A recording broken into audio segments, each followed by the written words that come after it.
ഈ മന്ത്രിസഭയില് കഴിവുള്ള ഒരു മന്ത്രിയുടെ പേര് വരുന്നു പറഞ്ഞാൽ മതി.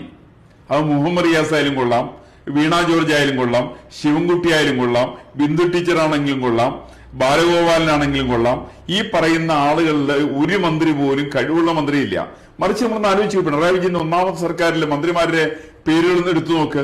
ആരോഗ്യവകുപ്പ് മന്ത്രിയായിട്ടുള്ള ധനകാര്യ വകുപ്പ് മന്ത്രി തോമസ് ഐസക്, ആരോഗ്യവകുപ്പ് മന്ത്രി ശൈലജ ടീച്ചർ, അതുപോലെ തന്നെ പൊതുമരാമത്ത് മന്ത്രി ജി സുധാകരൻ, അങ്ങനെ നിരവധി കഴിവുള്ള വിദ്യാഭ്യാസ വകുപ്പ് മന്ത്രി സി രവീന്ദ്രനാഥ്, അങ്ങനെ നിരവധി കഴിവുള്ള മന്ത്രിമാരുണ്ടായിരുന്ന ഒന്നാം മന്ത്രിസഭയിൽ നിന്നുള്ള മന്ത്രിമാരെ മുഴുവൻ പുറത്താക്കിക്കൊണ്ട് തനിക്ക് താല്പര്യമുള്ള കഴിവ് കുറഞ്ഞ 10 കാശിന് ഗുണമില്ലാത്ത ഒരു പറ്റം ആളുകളെ പിടിച്ച് മന്ത്രി കസേരയിൽ ഇരുത്തി എന്നുള്ളതാണ് രണ്ടാം മന്ത്രിസഭയുടെ പ്രത്യേകത.